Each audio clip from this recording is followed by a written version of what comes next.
ഏവർക്കും നമസ്കാരം.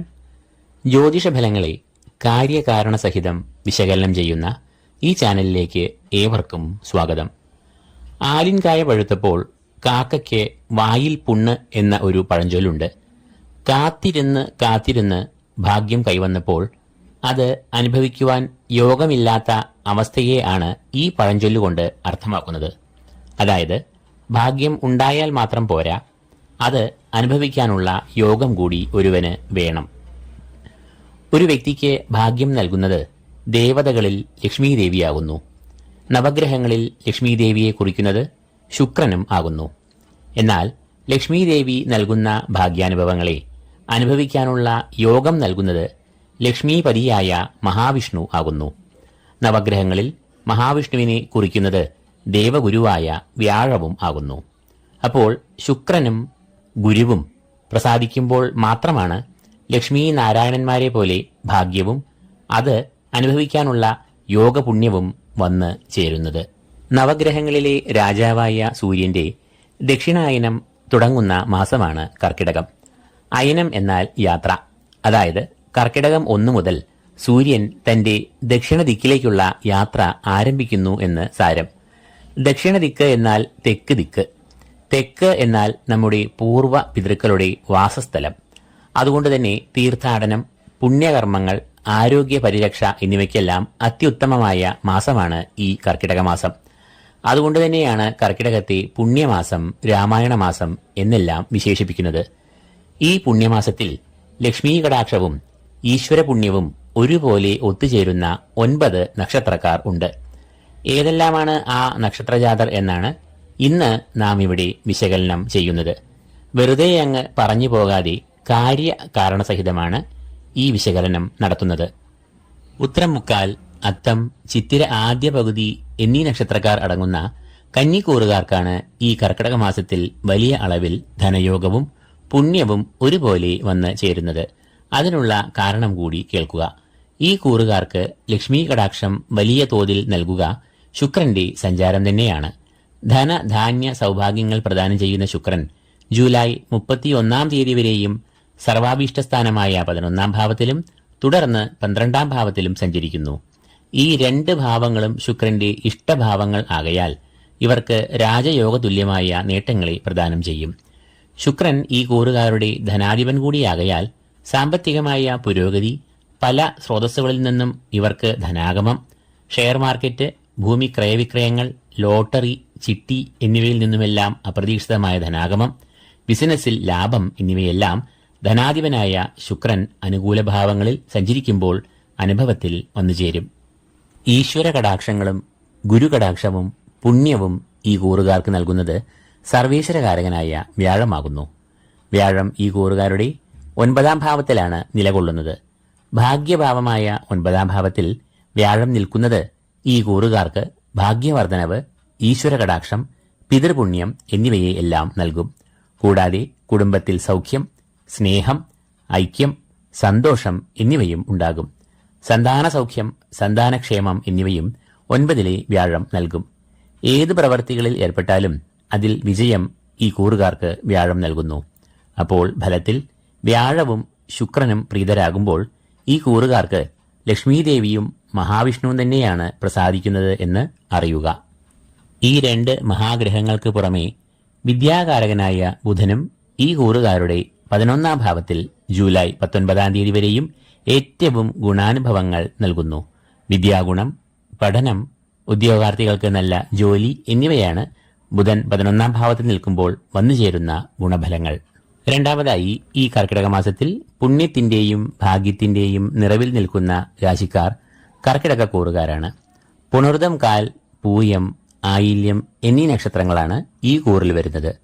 സർവേശ്വരകാരകനായ വ്യാഴം ഇവരുടെ 11 ഭാവത്തിൽ നിൽക്കുന്നത് ഈ കൂറുകാർക്ക് സർവാഭീഷ്ടസിദ്ധി നൽകുന്നു. വ്യാഴം 11 ഭാവത്തിൽ നിൽക്കുന്നത് ഈശ്വര കടാക്ഷം, ഗുരുകടാക്ഷം എന്നിവയെ എല്ലാം നൽകുന്നു. ഏത് കാര്യങ്ങൾക്കായി പുറപ്പെട്ടാലും അത് വിജയത്തിലും ലക്ഷ്യത്തിലും എത്തിച്ചേരും. സാമ്പത്തികമായ ഏറെ അഭിവൃദ്ധി, കുടുംബത്തിൽ സുഖം, സന്തോഷം, ഐശ്വര്യം എന്നിവയെല്ലാം വ്യാഴം സർവാഭീഷ്ടസ്ഥാനമായ 11 ഭാവത്തിൽ സഞ്ചരിക്കുമ്പോൾ ഫലത്തിൽ വരുന്നു. ശുക്രനും ഈ കൂറുകാരുടെ ജന്മത്തിലും രണ്ടാം ഭാവത്തിലും സഞ്ചരിക്കുന്ന ഈ സമയം വളരെ അനുകൂലവും ഗുണപരവുമായ ഫലങ്ങളെ നൽകുന്നു. ശുക്രൻ ജന്മരാശിയിൽ കൂടി സഞ്ചരിക്കുമ്പോൾ ശാരീരികമായ സുഖങ്ങൾ, മനസ്സുഖം എന്നിവ ലഭിക്കും. ദാമ്പത്യബന്ധം ഏറെ ഊഷ്മളം ആകും. കുടുംബസൗഖ്യം, കുടുംബാംഗങ്ങൾ തമ്മിൽ ഐക്യം, സ്നേഹം, സമാധാനം എന്നിവയും ഉണ്ടാകും. വിവാഹം അന്വേഷിക്കുന്ന വിവാഹിതർക്ക് നല്ല ആലോചനകൾ ഈ സമയത്ത് വന്നുചേരും. ധനഭാവമായ രണ്ടാം ഭാവത്തിൽ ശുക്രൻ സഞ്ചരിക്കുന്നത് അതിവിശേഷമാകുന്നു. കൂടാതെ വാക്സ്ഥാനമെന്നും രണ്ടാം ഭാവം അറിയപ്പെടുന്നു. ധനപരമായി നല്ല ഉയർച്ച ഉണ്ടാകുന്ന സമയമാണ് ഇത്. ഷെയർ മാർക്കറ്റ്, ഇൻഷുറൻസ്, ചിട്ടി തുടങ്ങിയവയിൽ നിന്ന് അപ്രതീക്ഷിതമായ ലാഭം ഉണ്ടാകും. കുടുംബജീവിതം ഏറെ സുഖകരം ആകും. തൊഴിൽ രംഗത്തും ഏറെ അനുകൂലമായ സമയമാണ് ഇത്. ലൗകികമായ സുഖങ്ങൾ, ധനപരമായ മുന്നേറ്റം, അംഗീകാരം, വാഹനലാഭം, ഭൂമിലാഭം എന്നിവയെല്ലാം ഈ സമയത്ത് ഉണ്ടാകാം. കുജൻ ഇവരുടെ 11ാം ഭാവത്തിൽ നിൽക്കുന്നത് ഇവർക്ക് ഏറെ ഗുണാനുഭവങ്ങളെ നൽകുന്നു. സർവാഭീഷ്ടസ്ഥാനം എന്നറിയപ്പെടുന്ന ഈ ഭാവത്തിൽ കുജൻ നിൽക്കുന്നത് രാജയോഗ തുല്യമായ ഗുണാനുഭവങ്ങൾ, നേട്ടങ്ങൾ എന്നിവയെ നൽകും. സ്ഥാനലാഭം, മനസ്സുഖം, ശാരീരികമായ സുഖങ്ങൾ, വിജയം, അഭീഷ്ടസിദ്ധി എന്നിവ കുജൻ 11ാം ഭാവത്തിൽ നിൽക്കുമ്പോൾ ഉണ്ടാകുന്നു. മൂന്നാമതായി, ഈ കർക്കിടക മാസം ഏറ്റവും ധനയോഗവും ഈശ്വര കടാക്ഷവും ചൊരിയുന്ന കൂറുകാർ മേടക്കൂറുകാരാണ്. അശ്വതി, ഭരണി, കാർത്തിക, ആദ്യ പാദം എന്നീ നക്ഷത്രങ്ങളാണ് മേടക്കൂറിൽ വരുന്നത്. ഈ കൂറുകാരുടെ രണ്ടാം ഭാവത്തിലാണ് സർവേശ്വരകാരകനായ വ്യാഴം സഞ്ചരിക്കുന്നത്. രണ്ടാം ഭാവം എന്നത് ധനഭാവം എന്ന് അറിയപ്പെടുന്നു. ധനഭാവത്തിൽ വ്യാഴത്തിന്റെ നില ഈ കൂറുകാർക്ക് സാമ്പത്തികമായ പുരോഗതി, ധനാഗമം എന്നിവയെ നൽകും. വ്യാഴം എന്നത് മേടക്കൂറുകാരുടെ 9ാം ഭാവാധിപൻ അഥവാ ഭാഗ്യാധിപനും ആകയാൽ ഇവർക്ക് ഭാഗ്യത്തിന്റെ നിറവ്, ഈശ്വര കടാക്ഷം എന്നിവയെയും വ്യാഴം നൽകും. സുഖഭോഗങ്ങളുടെയും ലൗകിക ജീവിതത്തിന്റെയും ഗ്രഹമായ ശുക്രൻ ഈ കൂറുകാരുടെ 4ാം ഭാവത്തിലും 5ാം ഭാവത്തിലുമായി സഞ്ചരിക്കുന്ന മാസമാണ് ഇത്. ശുക്രൻ 4ാം ഭാവത്തിൽ സഞ്ചരിക്കുന്നത് ഏറെ ഗുണാനുഭവങ്ങൾ നൽകുന്നതാണ്. പ്രധാനമായും കുടുംബത്തിൽ സൗഖ്യം, സമാധാനം, സന്തോഷം എന്നിവ ഇക്കാലയളവിൽ ഉണ്ടാകും. ബന്ധുമിത്രാദികളുമായി നല്ല ബന്ധം പുലർത്തും. ഗൃഹം, ഭൂമി, വാഹനം എന്നിവ വാങ്ങുവാനോ അല്ലെങ്കിൽ അവ വാങ്ങുന്നതിലേക്കുള്ള നീക്കങ്ങളോ നടത്തും. ഗൃഹം ഉള്ളവരെങ്കിൽ അത് മോടി പിടിപ്പിക്കൽ, നവീകരണം എന്നിവ നടത്തും. ആഡംബര വസ്തുക്കൾ വാങ്ങുക, വിനോദയാത്ര നടത്തുക എന്നിവയെല്ലാം ശുക്രൻ 4ാം ഭാവത്തിൽ കൂടി സഞ്ചരിക്കുമ്പോൾ ഉണ്ടാകുന്നതാണ്. 5ാം ഭാവം എന്നത് സന്താനം, ധനം, വിദ്യ എന്നിവയെ കുറിക്കുന്നു. സന്താന സൗഖ്യം, മനസ്സുഖം, സമാധാനം, സന്തോഷം എന്നിവയാണ് ശുക്രൻ 5ാം ഭാവത്തിൽ കൂടി സഞ്ചരിക്കുമ്പോൾ ഉണ്ടാകുന്ന പൊതുവായ ഗുണഫലങ്ങൾ. കലാസാഹിത്യ മേഖലയിൽ ജോലി ചെയ്യുന്നവർക്ക് ഏറെ അനുകൂലമായ സമയമാണ്. അംഗീകാരം, ആദരം എന്നിവ ഇവർക്ക് വന്നുചേരാം.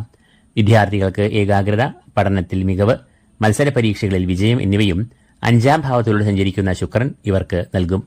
രോഗമുക്തി, ആരോഗ്യം, ശാരീരികമായ സുഖം എന്നിവയും ഇക്കാലത്ത് ഉണ്ടാകുന്നതാണ്. നവഗ്രഹങ്ങളിൽ പ്രധാനിയായ ശനീശ്വരനും ഇവർക്ക് ഏറെ അനുകൂലമായ ഫലങ്ങൾ വർഷിക്കും. ശനീശ്വരൻ ഇവരുടെ സർവാഭീഷ്ടസ്ഥാനമായ 11ാം ഭാവത്തിലാണ് സഞ്ചരിക്കുന്നത് എന്നതിനാൽ ഇവർക്ക് സർവകാര്യ വിജയം, ലക്ഷ്യങ്ങളുടെ പൂർത്തീകരണം, അഭീഷ്ടസിദ്ധി, ധനലാഭം എന്നിവയെല്ലാം ഇക്കാലത്ത് ഉണ്ടാകും. അപ്പോൾ മേടക്കൂറുകാരായ അശ്വതി, ഭരണി, കാർത്തികകാൽ എന്നീ നക്ഷത്രജാതർക്ക് ഈ പുണ്യമാസമായ കർക്കിടകം ഏറെ ഗുണാനുഭവങ്ങളും നേട്ടങ്ങളും അനുഭവത്തിൽ വരുത്തും. ദേവഗുരുവായ വ്യാഴവും അസുരഗുരുവായ ശുക്രനും ഒരേ സമയം കടാക്ഷിക്കുകയും തൽഫലമായി ലക്ഷ്മീദേവിയുടെയും മഹാവിഷ്ണുവിന്റെയും കടാക്ഷവും ലഭിക്കുന്ന ഈ രാശിജാതർ മേൽപ്പറഞ്ഞ 3 രാശിക്കാരും അതിലെ 9 നക്ഷത്രജാതരും ആകുന്നു. അപ്പോൾ ഈ വീഡിയോ നിങ്ങൾക്ക് ഇഷ്ടപ്പെട്ടുവെങ്കിൽ ലൈക്ക് ചെയ്യുക. കൂടാതെ ഈ ചാനൽ സബ്സ്ക്രൈബ് ചെയ്യാത്തവർ സബ്സ്ക്രൈബ് ചെയ്യുക.